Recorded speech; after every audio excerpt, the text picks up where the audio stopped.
Hello, everyone. Hope you're doing well. Before we get into today's PowerPoint, which is a little bit shorter than our other PowerPoints, I wanted to go through and give one more example here of something having to do with types of convergence, looking at specifically pointwise and uniform. Just before we get into talking about power series, which is what we're going to be doing today, since we do have a good bit more content in this latter unit, I have taken some time, maybe about every other week or so, for us to just sit down and perhaps review what we've been talking about so far, especially when it comes to some of these arguments that perhaps are a little bit different than we're used to. Taking a look at things like pointwise versus uniform convergence, or the type of normal continuity versus uniform continuity, and how we deal with those sorts of issues. Now, I think that kind of looking at the difference between pointwise and uniform continuity is something that we could definitely get a handle on. But there's so much going on with the different types of convergence that we've just been talking about, especially given the last video lecture here, that I want us to go ahead and get another little bit of practice here by going through a problem like this. Now, this was a problem that initially I had on a homework, but then I went through and I worked through it and I said, actually, some of the concepts that are in this problem are things that I want to show in a video. So that's where this sort of problem comes from. After this is done, we'll start talking a little bit about power series, which this question asks, find the pointwise limit f of the functions f sub n of x equals n squared times x times the quantity 1 minus x squared all to the power of n. We want to find this limit on the closed interval from 0 to 1, and then ask, is this convergence uniform? And then does the integral of f sub n then converge to f? And we can ask that question in a little bit. But let's see if we can break this down into the three different questions. First, we want to find the pointwise limit. Then see if that convergence to f is indeed uniform, and then see if the integrals end up in converging. We might actually be able to answer some of the later questions if, say, the answer to the second question is in the affirmative. So let's kind of keep that in mind as we go through and do this. But let's get some idea, too, of what these sorts of functions look like. We might start by trying to analyze by looking at what is happening here with this function. First, our function values are all in the interval from 0 to 1. So something to note, first of all, is that the values of this function are all non-negative. Now, they could be 0, at x equals 0 and x equals 1, you're just plugging in 0 or 1 respectively in for x. And if you plug in x equals 0, then the factor of x here makes the whole thing 0. And if you plug in x equals 1, then the factor of 1 minus x squared raised to the nth power. But that's redundant there because every one of those factors there is equal to 0. So that sets the entire function equal to 0. So we have this sort of function that is 0 at the endpoints. But on the inside, what's going on? As we continue to raise the power of, or raise the value of n, well, one, this n squared is going to grow at a kind of polynomial rate. You might hear me talk about this a little bit in how we kind of address this today. And some of you who have seen this type of convergence type thing might actually be familiar with some of the ways that we talk about convergence here. And I'll introduce that here, the difference between polynomial and exponential growth. This n squared here embodies polynomial growth in n.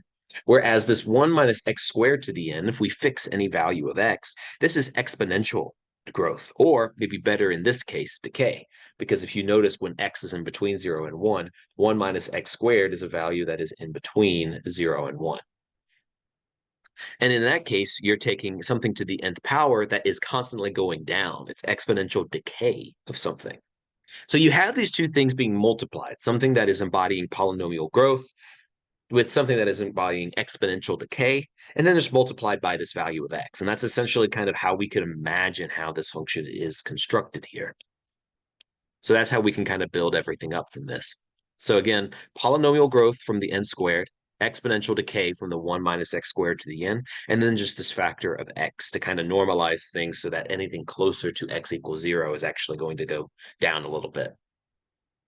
So let's see if we can find, first of all, the pointwise limit of these functions. Some of you might already, because you know how polynomial and exponential decay, how polynomial growth and exponential decay work against each other here, you might already know what the pointwise limit of this is. But I'm not going to spoil the story for us. Instead, I'm going to talk about a few things just to kind of get a few kind of questions answered when it comes to this function. The first thing that I might try and do is graph some of these functions just to kind of see where they end up going. If I went through and did that, then I might get a good idea as well as what that is. If it helps, go ahead and do that somewhere in another window. But what I'm going to do is I'm going to think, okay, well, if I look at what's happening here, I have something that is polynomial in growth and exponential in decay. And the x right here is basically saying, okay, well, this is going to be stemmed here at x equals 0 as well. That is not going to be able to grow too much past that point because of the fact that anything close to 0 is still going to get multiplied by a very small number.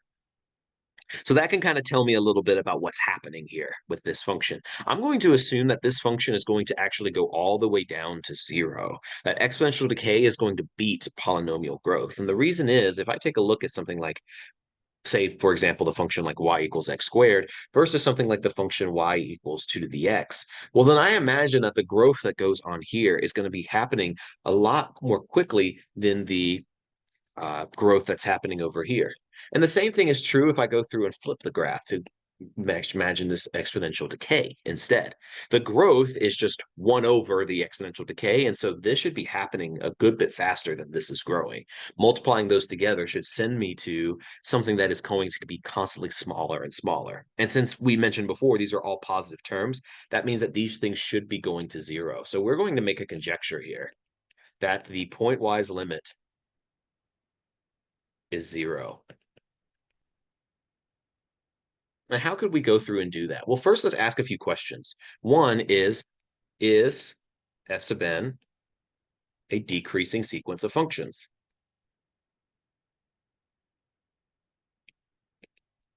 And by decreasing, I mean, just to be clear, that for all x inside of our domain here, is it true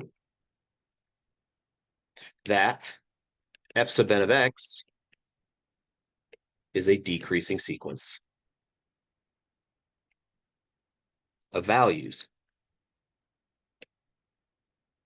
So if there's something to be a decreasing sequence of functions, what I would mean by that is that at any given x value, essentially, that is inside of our domain, can I say that my functions continue to decrease? Can I say that f sub n plus 1 is less than or equal to f sub n? So that's kind of the first question that I might ask here. And you might see why I might be doing that. I'm asking if this sequence is monotone. If because I already know that it's bounded beneath by 0, then maybe I could at least say that the sequence converges by combining those two arguments. So the first part of my argument here is to say it's decreasing with the goal of potentially using the monotone convergence theorem here. Well, how would I show that a function is decreasing?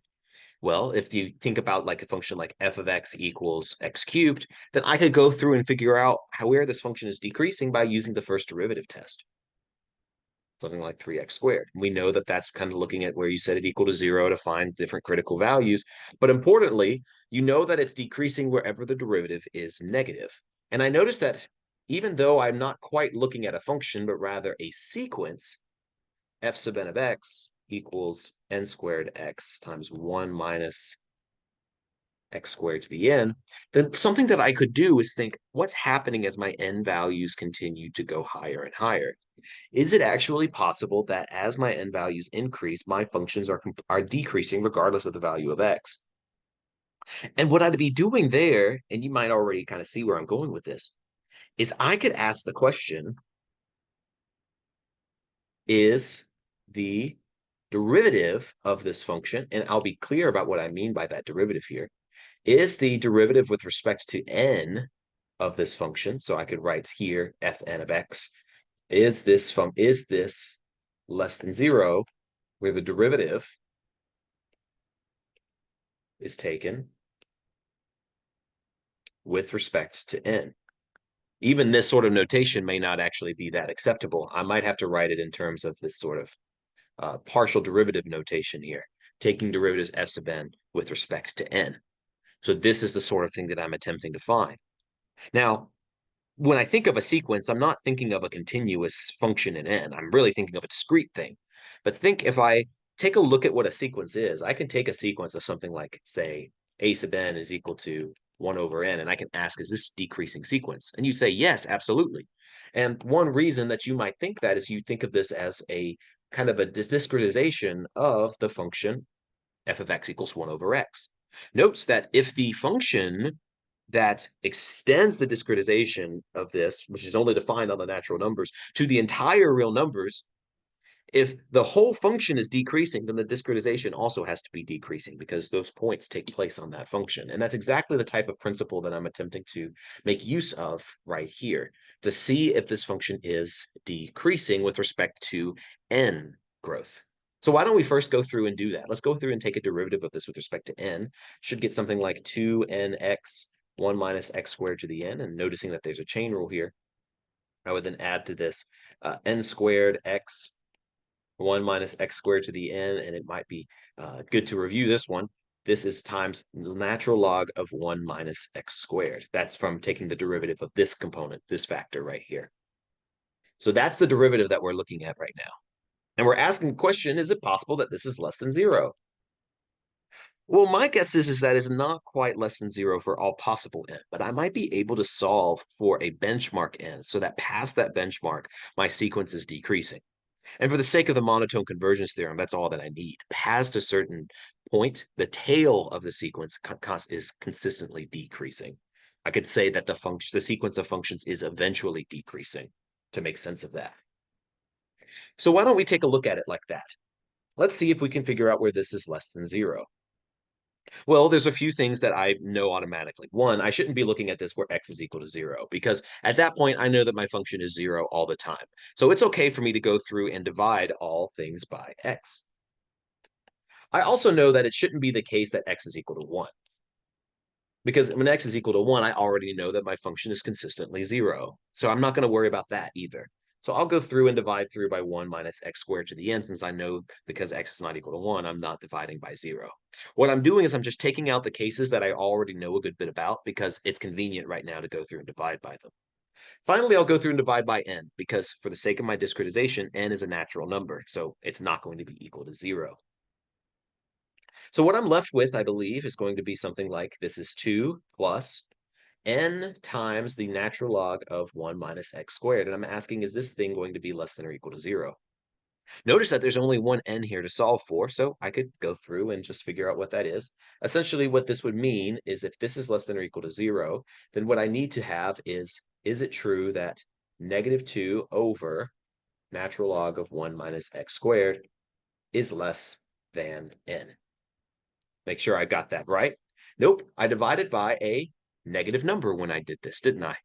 When I divide by natural log of something that is smaller than 1, then I need to flip the sign because this is actually a negative number here. And dividing both sides by a negative number is going to flip the sign.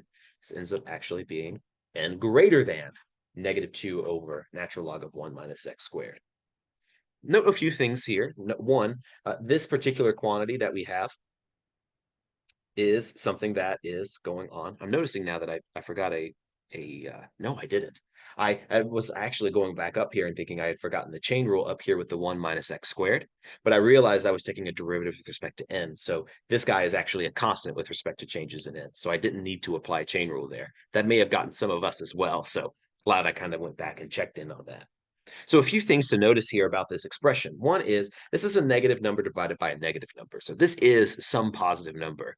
Two, this positive number could be some very large integer. Some large integer, of course, that relies on this value of x, some x value in between 0 and 1. This is kind of already telling us that maybe this isn't uniform convergence because some of these cutoff points that I'm getting just to kind of get us started here, those cutoff points are telling us, okay, well, that kind of relies on what x is, doesn't it? I actually don't get that this sequence is decreasing until my n value is this big. And that n value relies on the value of x, as that changes my value of the natural log of 1 minus x squared. That's a big deal. So that kind of tells us, okay, maybe we should be expecting this not to be a uniform convergence. But what this does tell us is this. For sufficiently large n, for all x, I maybe should say, for all x in the interval from 0 to 1, sufficiently large n, specifically n greater than negative 2 over natural log of 1 minus x squared. This sequence, which is f sub n of x, is decreasing as n increases. Notice how I kind of went through and wrote that to be kind of clear about what is decreasing and what is increasing. What is kind of the relationship that I'm looking at there? It's not x that's going up or down. X is a constant value in between, somewhere between 0 and 1. I might even say, because some books will use the term non-increasing, because remember at x equals 0 and x equals 1, it's just kind of staying the same. But we'll use the term decreasing instead. So I have that this is a decreasing function. Since f sub n of x is bounded below by 0, monotone convergence theorem implies that f sub n of x converges for all x values in 0 and 1. Pretty good. So we now know that the sequence f sub n of x has a pointwise limit. Now, it's kind of crazy that we had to go through all of that just to consider that something did have a pointwise limit. But maybe after going back through that last time's video lecture, that's not too surprising. Just getting to show that something converges or uniformly converges is actually kind of a big deal because it allows us to say a good bit about what's going on with the function. But now we need to see what these converge to. We already got an idea in mind that this should be converging to the 0 function. But what's going to allow us to do that? To do this, I'm actually going to go through and give a quick lemma here. The lemma is going to look very similar to what we have here. The lemma is going to be this. The sequence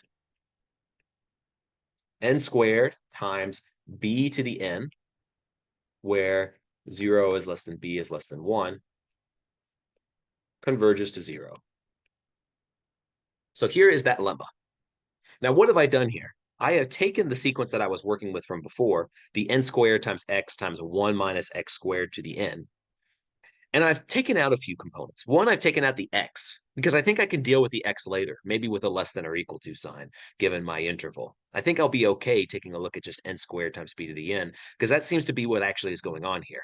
There is something with exponential growth, and then something, notably, the number inside is in between 0 and 1, raised to the nth power, something to model exponential decay.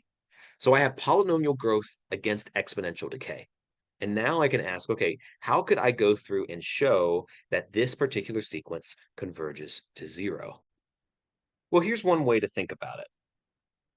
One thing that we could do is start taking a look at kind of doing the same sort of principle as what we did before. Now, the exact same thing that we did before is not going to work very well, because that tells us when it decreases and increases, but we know very well that there are functions that decrease the whole way through, like, say, for example, the function 1 plus 1 over x, and still don't converge to 0. So just knowing that this decreases throughout its entire domain does not actually give us much information. What we need is that it decreases all the way to 0, but maybe we'll be able to figure out something that kind of helps us out there. Let's see if we can kind of piece together some pieces of info. So here is the derivatives that we took from before. I've just gone through and kind of written them down. And let's see if we can see something interesting at perhaps this step. First, notice that we're kind of taking the limit here as n goes to infinity for this sequence to ask, does this end up going toward 0 for this particular sequence? And what I've done here is I've written down what these derivatives look like. So let's look at it from a slightly different lens then. Instead of writing it with respect to this, let's try and do something a little bit different. Let's say instead that I'm going to go through and rewrite this a little bit to think of it as an actual fraction, where if I'm wanting to say that something is kind of going towards 0, then my denominator of my fraction is going to be bigger than my numerator of my fraction. So if I wanted to go through and now rewrite this a little bit as a fraction, then what I could say is that this is n squared on the top, polynomial growth, divided by something here, 1 over b, which is actually greater than 1, raised to the power of n. So here I kind of have now polynomial growth over exponential growth. And this is the type of way that you might see this happen a little bit more. But notice in particular, let's say that I could rewrite this a little bit. This is n squared over 1 plus of positive value, that positive value being 1 over b minus 1, all raised to the power of n. Now, writing it in this way seems like it's a little bit obvious, like I've just added and subtracted 1, but it is important that this value here is positive, because we did in one of our week 2 homework something called a way of solving this using something called the binomial theorem. Remember we did this, something like n to the 1 over n, and utilize the binomial theorem here? Well, we're going to get to be able to use that sort of principle here as well. Let's go through and expand this just a little bit to see what we end up getting. What we should have is 1 plus 1 over b minus 1 to the n, utilizing the binomial theorem here, that this becomes something that's like what? 1 to the n plus n times 1 over b minus 1 plus n times n minus 1 over 2 times 1 over b minus 1 quantity squared. Well, in particular, notice all of these values are completely positive by the fact that this value over here is positive. So I actually can do a little greater than sign and say that this whole thing is going to be greater than n times n minus 1 over 2, basically this last term, times 1 over b minus 1 quantity squared. Now, if I am making the denominator of this fraction smaller by looking at it over here, I am making the whole number bigger.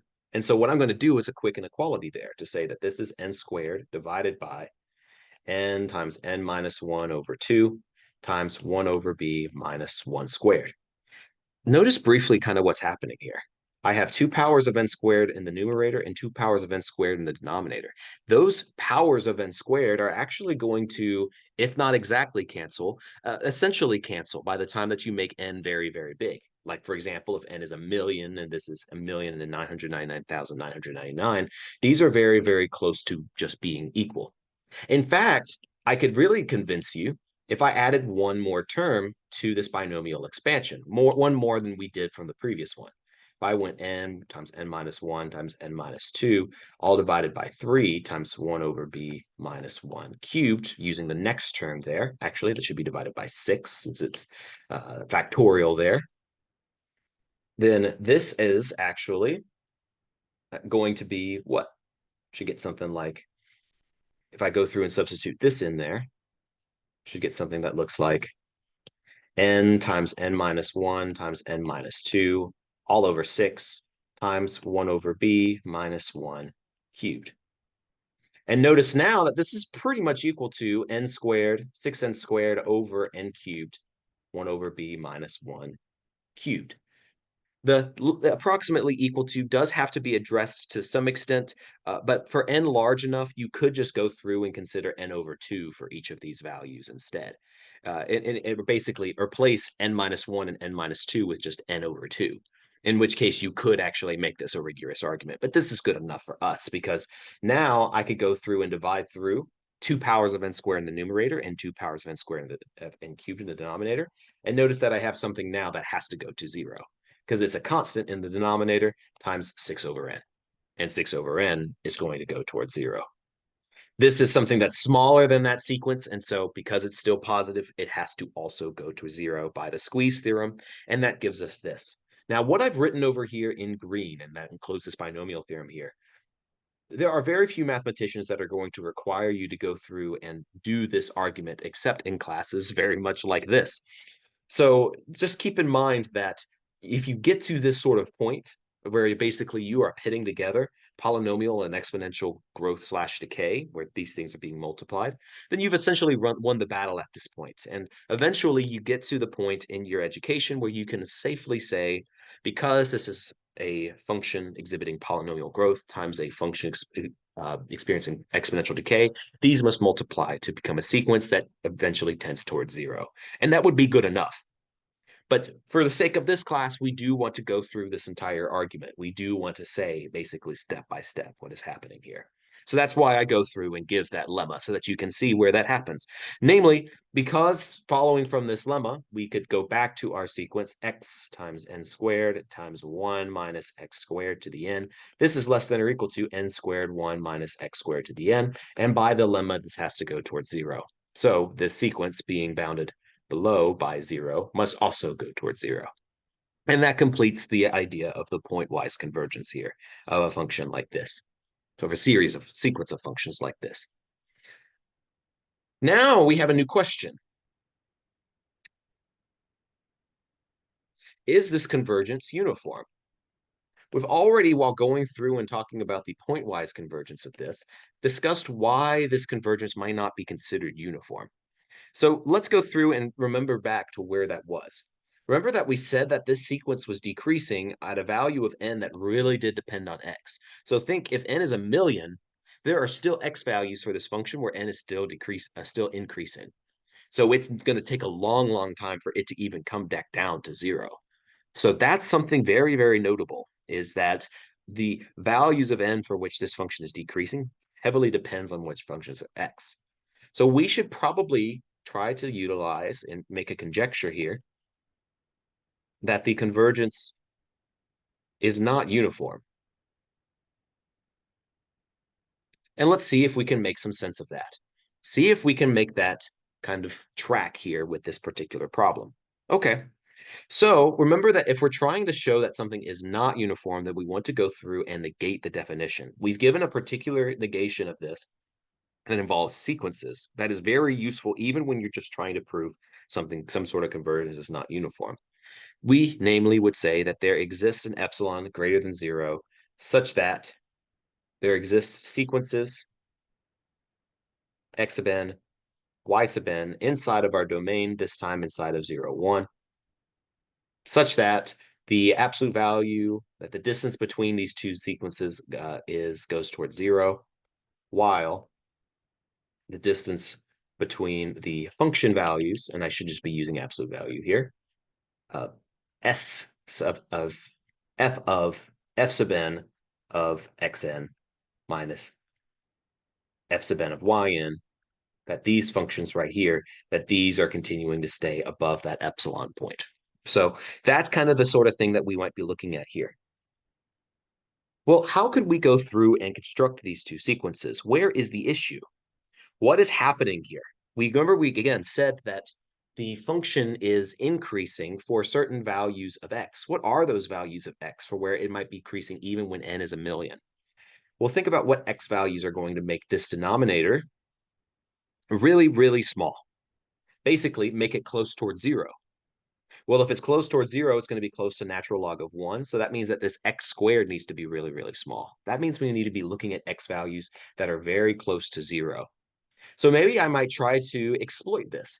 I might say, let x sub n equal 1 over n, which might be a sequence. I don't know yet. I'm just trying it out. That continues to grow higher and higher as I continue to iterate my functions. And let's let y sub n be equal to 0. Now, why would I choose y sub n equals 0? Now, I'll tell you, when I first wrote this out, I let y sub n equal 2 over n, and it actually also worked.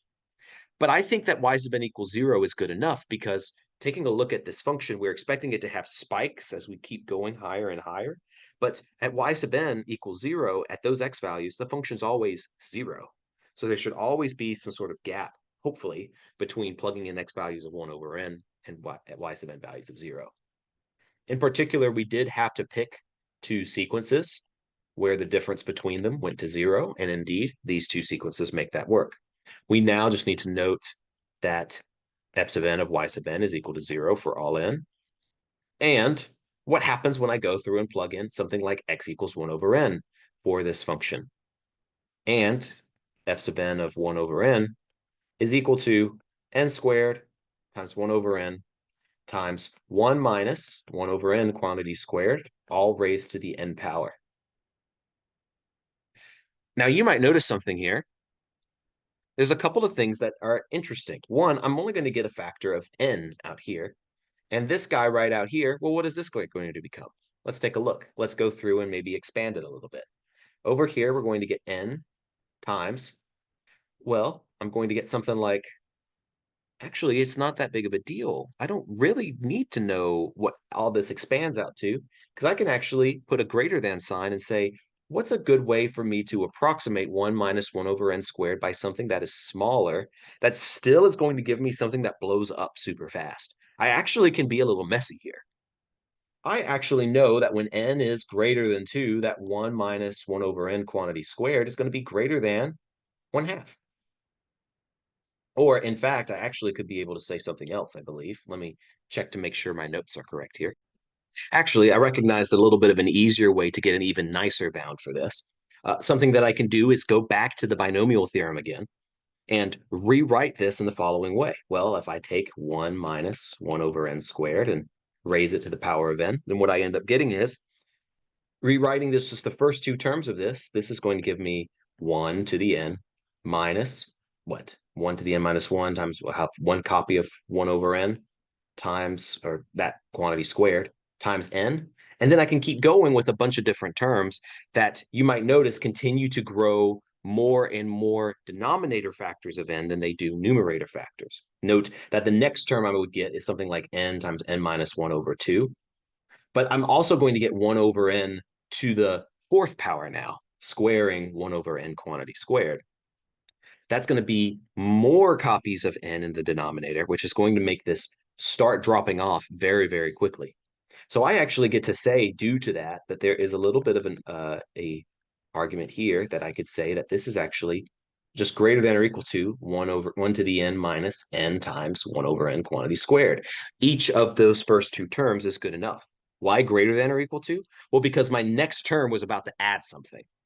So I'm actually taking away that little bit of adding there. Now, the next term would have subtracted something, but remember, each term that I keep adding keeps getting smaller and smaller in magnitude. In fact, a good bit smaller if my n's continue to grow large. So this really is just going to be what? 1 minus 1 over n when I go through and simplify this. So I actually get to say that this is greater than or equal to n times 1 minus 1 over n, and that definitely goes off toward infinity. So any epsilon will do for our argument. Namely, our argument that f sub n does not converge uniformly to 0. And that's a pretty neat thing to get to work through. Notice the binomial theorem kind of coming in clutch here. And the reason that the binomial theorem, I think, ended up being such a big deal was that we were looking at two factors frequently being added, subtracted, and then be raised to the nth power.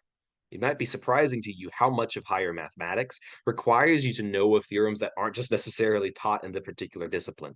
In fact, when I went through and did my research, a lot of what I ended up doing was looking around at different theorems in algebra, even though I was doing something in analysis, because that's where all of my examples were coming from. So that's kind of something that you might see a lot of as we start getting into this higher and higher levels, is that this particular binomial theorem, which comes from combinatorics, discrete math, you decide, this sort of theorem ends up becoming very useful here. So it's kind of something that's like, okay, I'm starting to develop an encyclopedia here of all of these different types of classes that I could be working with. Well, because the f sub n's do not converge uniformly to 0, there's still one more question we need to ask. Is it true that the integrals of the f sub n converge to the integral of f, or to equal to 0? And the answer is, I don't know. Well, I'd have to go through and integrate n squared times x times 1 minus x squared raised to the nth power dx to see what that sort of thing might end up being. Now, integrating this with respect to x is actually not that bad. You might be a little bit put away by the n values, but recall here, n values are constant with respect to integrating an x. So I just go through and I say, let u equal 1 minus x squared. Then du is equal to, negative 2x dx. So I get that this integral is equal to negative 1/2 the integral of, I'm just going to have n squared times u to the n dx, or rather du now. And now I get to just use the fact that I'm taking the integral of u to the n squared is a constant. So that gets to come outside, and this is just negative n squared over 2 times the integral u to the n plus 1 over n plus 1. And that's going to be, if I just plugged back in, to give me negative n squared over 2 times what? 1 minus x squared n plus 1 divided by n plus 1. And should these integrals converge to 0? Should these integrals that I've just gotten for the integrals of the f sub n converge to 0? Well, I can kind of quickly take a look at what I have going on here, and I think I can see that using a very similar argument to what we had from before, I'm not feeling it for these. I'm really not. I don't think that these go to 0. And so I'm just going to go ahead and say, by a similar argument to the above, and maybe even make a little highlight here. Note that this is the polynomial. Give me a second. I just recognized something that these integrals need to be evaluated on their domain. That was my fault. Integral going from 0 to 1. So there we go. Make that a little quick change there. That's my bad there. So this needs to be going from 0 to 1 for x values. So there we go. Y'all are probably screaming at your TVs and your computer screens about that. This evaluated from 0 to 1. And now I can assuredly, after going through and plugging this in, probably say a little bit more about what this ends up looking like. Well, if I plug in x equals 1, I don't get anything. I get 0 to the n plus 1, so that gets us nothing. And if I plug in 0, I'm going to get something like n squared over 2 times n plus 1 just times 1. And that does not converge to 0. A little bit easier for me to work through that now. I didn't actually have to do another convergence of sequences of functions. I knew something was off in my head. So this actually ends up saying, no, this does not converge. The integrals of these functions do not converge.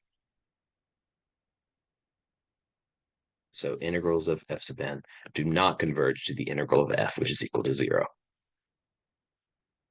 So a pretty good argument there. There's quite a few different steps, and I wanted to highlight some of those to essentially say that the way that you would deal with these types of sequences of functions is very similar to how you might deal with them when you're taking a look at sequences of numbers.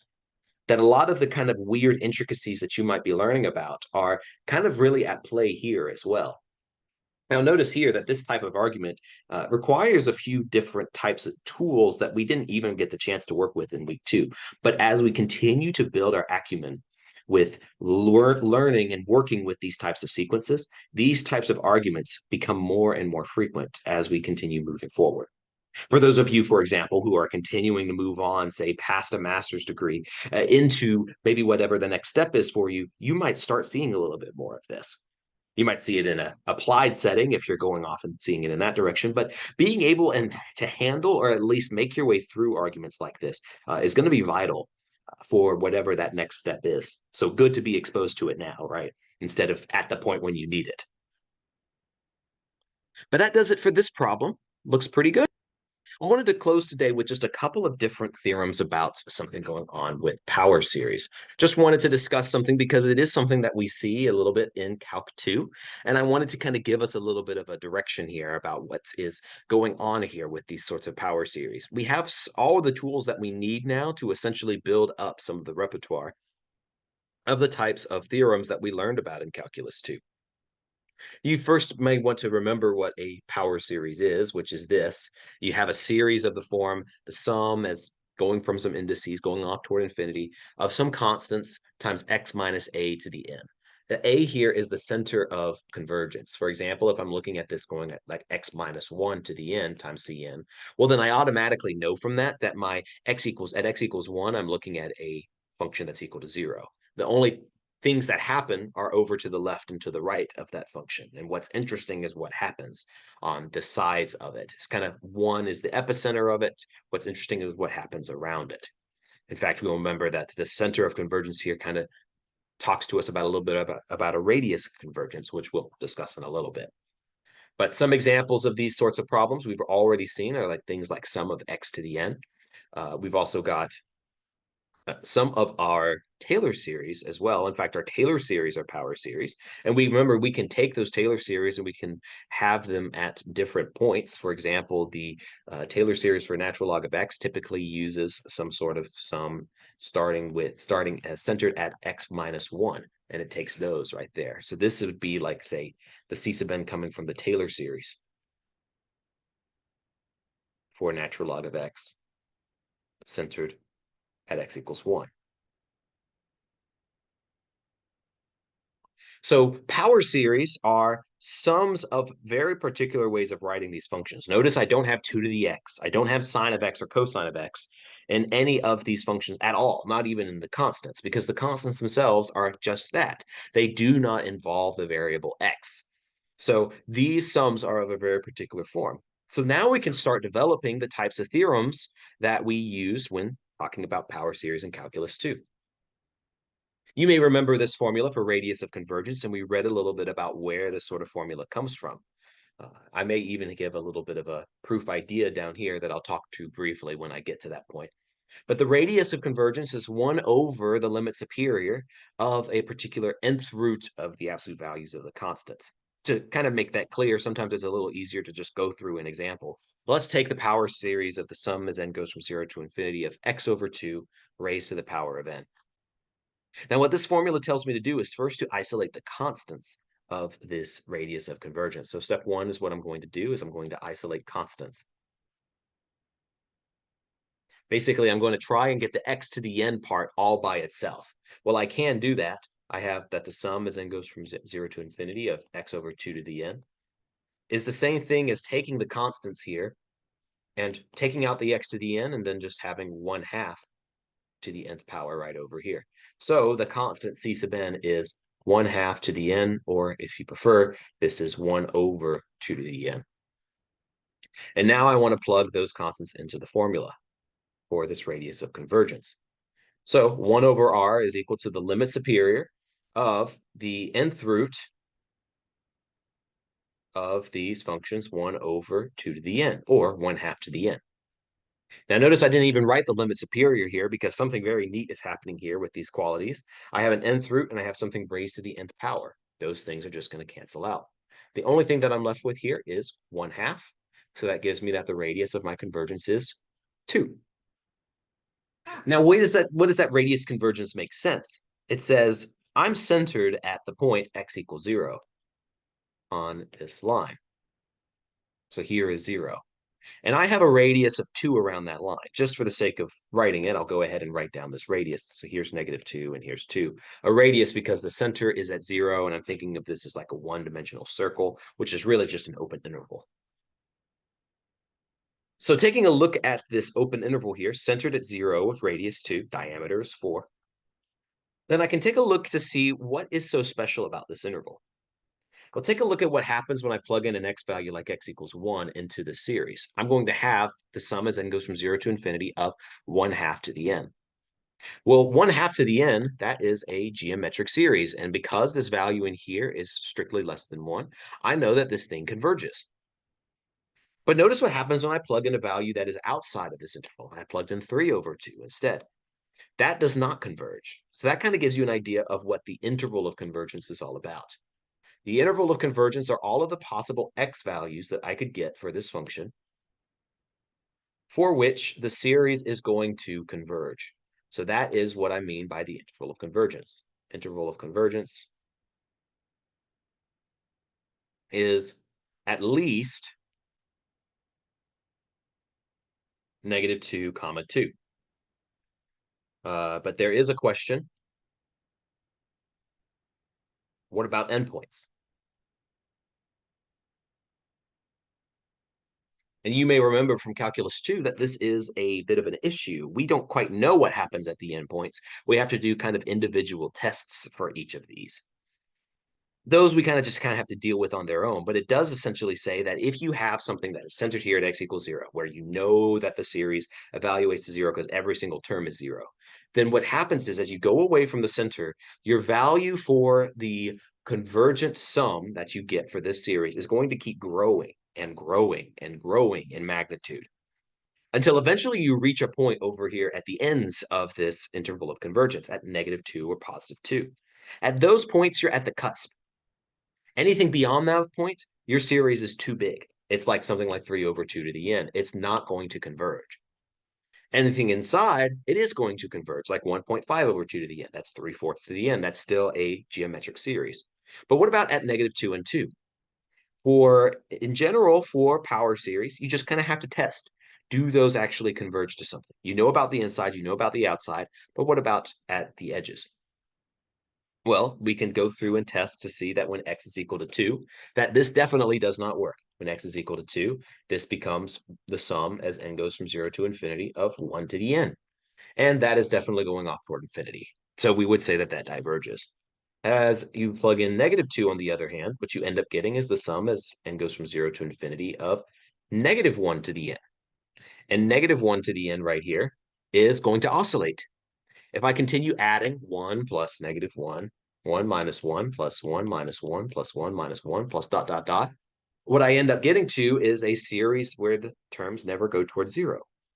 So looking at my partial sums, I'm constantly flipping between 1 and 0. That's not going to converge at all. That will be another divergent series. So the interval of convergence is just -2 and 2 because does not converge at x equals -2 or x equals 2. Hence, the interval of convergence is exactly -2 to 2. A little bit of the reasoning behind where we get this radius convergence is quite interesting.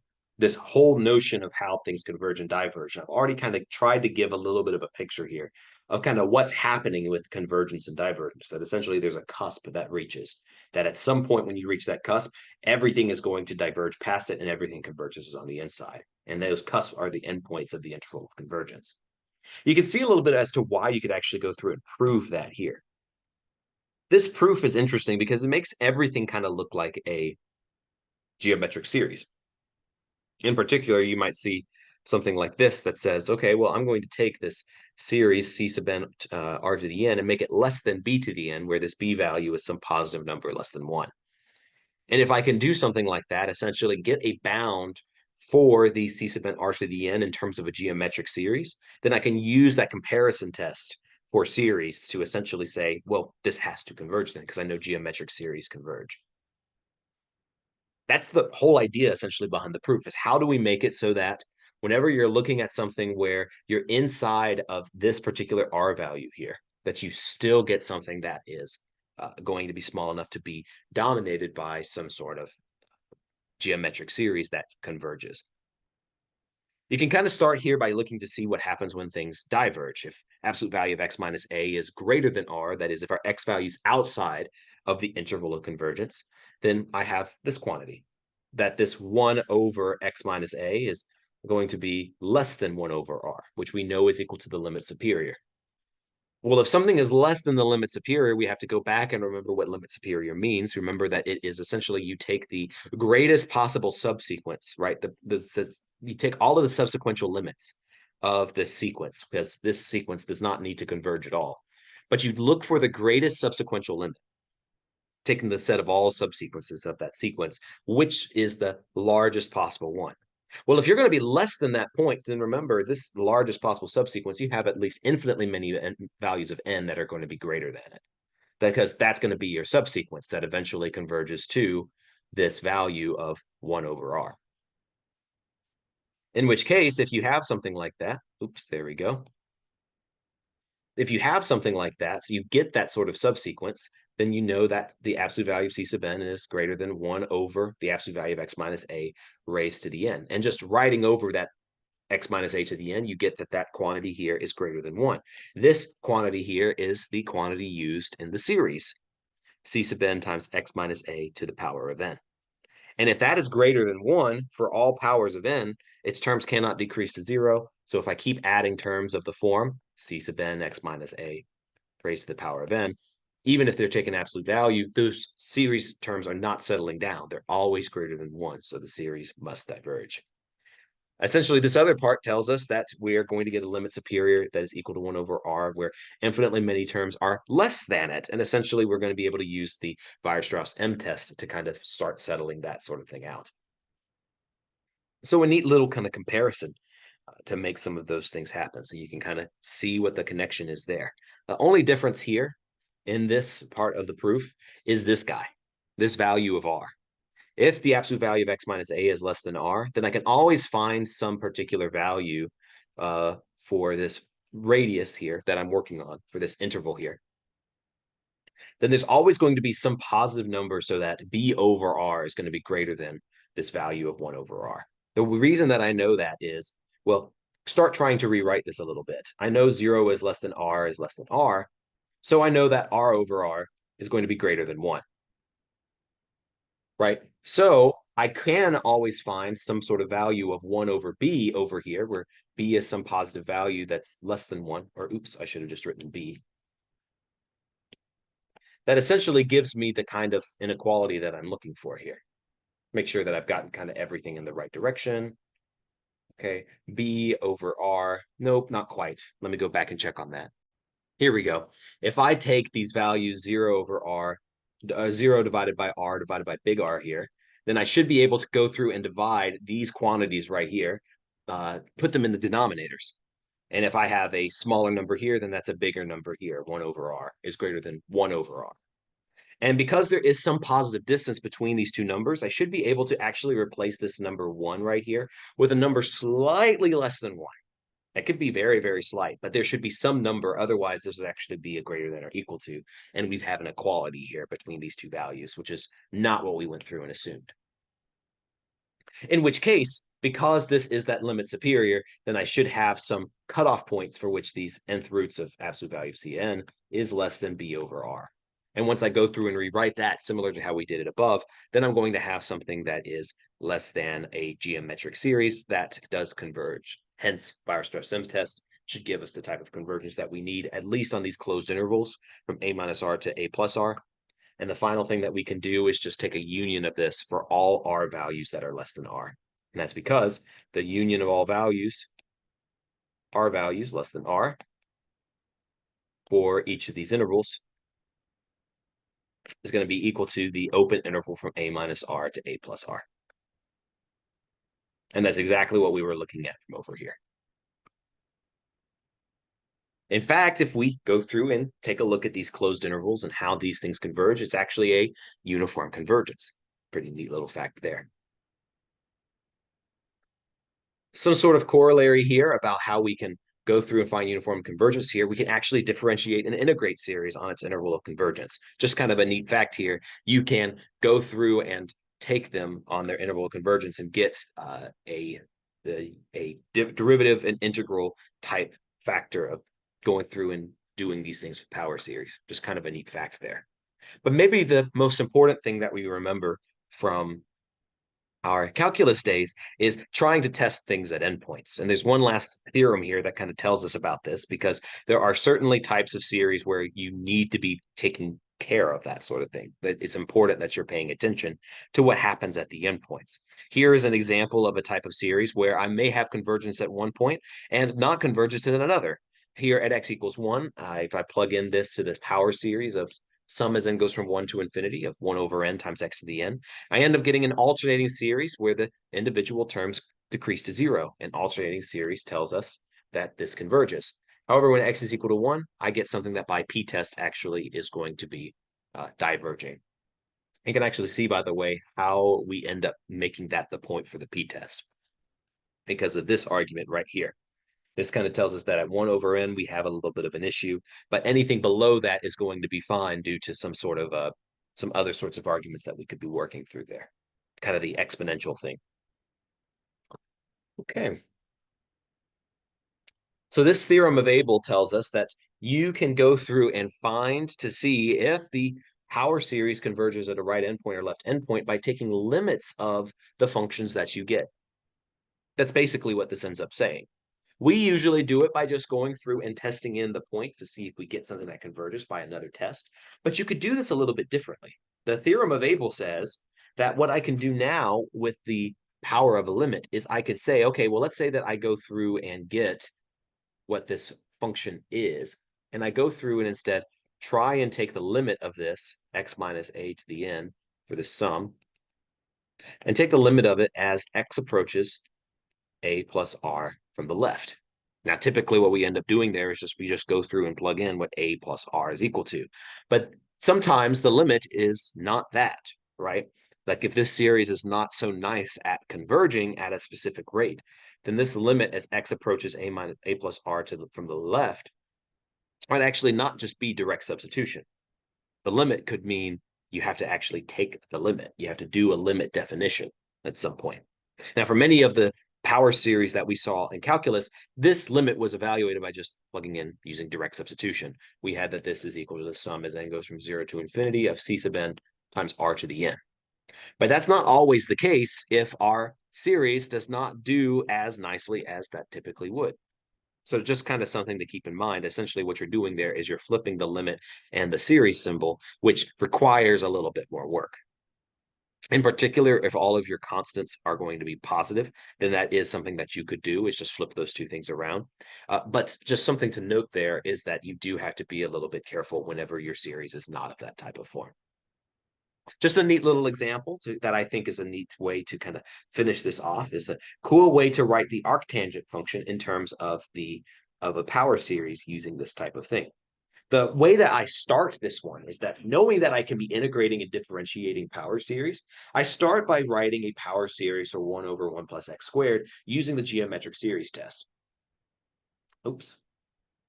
So that gets me a power series there. So just kind of using the geometric series there to get something for 1 plus 1 plus 1 over 1 plus x squared. The reason I do that is that I know that this value over here on the left is a derivative of the arctangent function.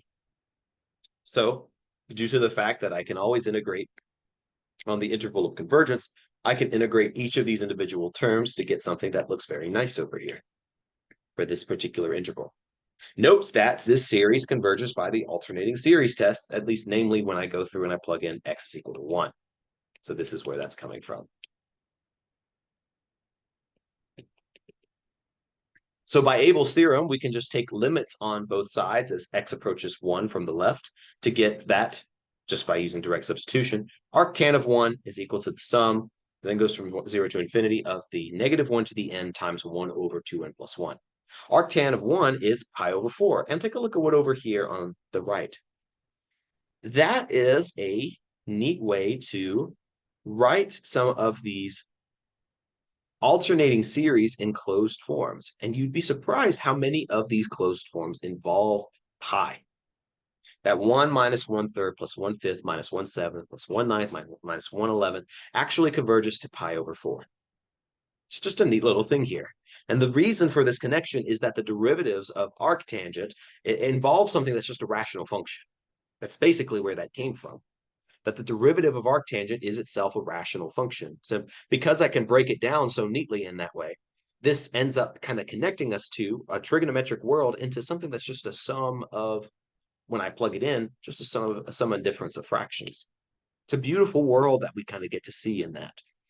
Wanted to show you that kind of little bit of beauty as we kind of close today. We talked a good bit about going through and showing uniform convergence and using some more interesting techniques, as well as going through and seeing how power series give us some unique results now that we've gone through and done the things from the previous video lecture.